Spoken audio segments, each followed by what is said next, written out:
What up, nomads? Today we're going to be talking about eco-friendly travel. Now, travel is not a very eco-friendly hobby to begin with, let's be real. And it's also an incredible privilege to be able to travel for business or pleasure. It's also a privilege to be able to make decisions to reduce your carbon footprint. So let's start with stating that. Now, where does that leave people like you and me who love to travel for fun or need to travel for work but don't want to be completely oblivious to its environmental impact? Every little bit counts. I am more or less vegan, subscribe to local farm-to-table groceries, and I don't drive a car to work, and I avoid single-use plastic as much as possible. But sadly, this all goes out the window as soon as I take a flight that's longer than 3 hours. So as travel enthusiasts, what can you do? In this video, I'll share a few tips to help offset your carbon footprint and overall be a more mindful citizen of the world. Let's go.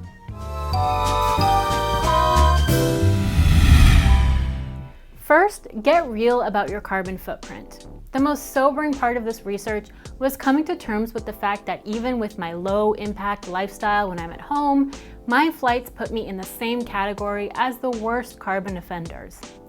The best way to make a change is to get real with your own stats through carbon emission calculators like offsetters.ca or Sustainable Travel International.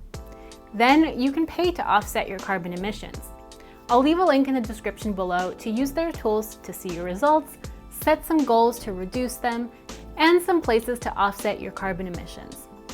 My second tip is to bring reusable items where possible. When I was traveling through the UK a couple years ago, I cut down on restaurants in favor of cooking at home and roadside picnics, mostly for the cost savings. England, Ireland, and Scotland, I packed all the tableware I'd need to eat a quick meal, even just with a kettle. I also had a reusable snack bag for a bite on the go, and in my lunch kit, I had plates that snapped into bowls, utensils, and a collapsible cup. I took a cue from my usual camping kit for some of the items.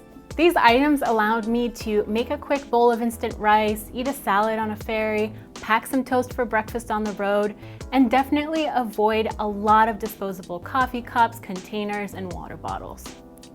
Another easy solution to avoid this extra garbage is to simply get your meals to stay. Schedule in the time to take a break, eat in a restaurant, and use real tableware. Take the extra time to plan the next leg of your trip with the free Wi-Fi, and if you don't need one, ask the waitstaff to not put a disposable plastic straw in your drink. Next is sustainable hygiene. Travel blogs often promote disposable items like wipes or one-time use items because they're travel friendly. However, I'm almost always in favor of a little more bulk for a little less garbage. For example, you can swap disposable razors for a recyclable version, or better yet, an electric razor that creates no waste. If you use it dry, you're also reducing your use of water. You can also choose to buy products with little packaging from the start. Lush, for example, sells a lot of their products with almost no packaging, so you have nothing to throw away when you're done with it. One thing I feel is actually more convenient and eco-friendly is swapping pads and tampons for a menstrual cup, reusable pads, and period panties. I'll leave a link below to my favorite brand, Knix, that makes the underwear and reusable pads. Wash less to save water. I know everyone hates feeling grimy, but if you resist the temptation to shower twice a day and do laundry at every stop, you'd save a ton of water. To extend the wear of my clothes, I choose my fabrics carefully. I wear a lot of technical merino wool items because they don't trap smells and I don't need to wash them as often. And you can also use things like dry shampoo so you're not washing your hair as often. Choose an eco-friendly hotel. More and more travel-related businesses are changing their practices to meet eco-responsible standards. This includes hotels. You don't have to stay at an eco-hotel specifically, although this is great, but you can also follow the prompts at normal hotels to use less water, which is using the same towel during your whole stay and not asking for housekeeping to change your sheets every night. These small acts are easy and save a ton of water. Airbnb is also a great way to be more eco-friendly than chain hotels. Shop for local foods, cook at your Airbnb, and use real utensils because it all adds up. My other tip is to fly less.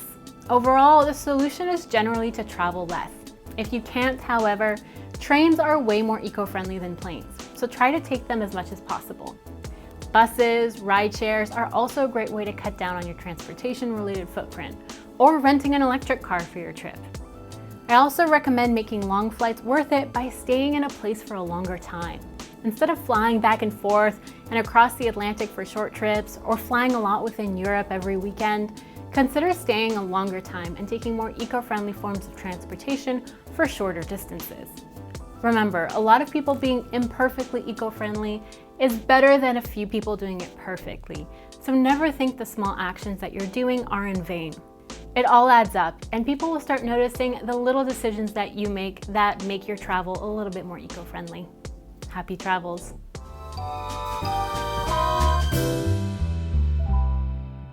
Thanks for watching this video until the end. For more content like this, make sure you subscribe to the Capsule Suitcase and turn on notifications so you get all the fresh content as soon as it comes out. Thanks for supporting this channel. Happy travels.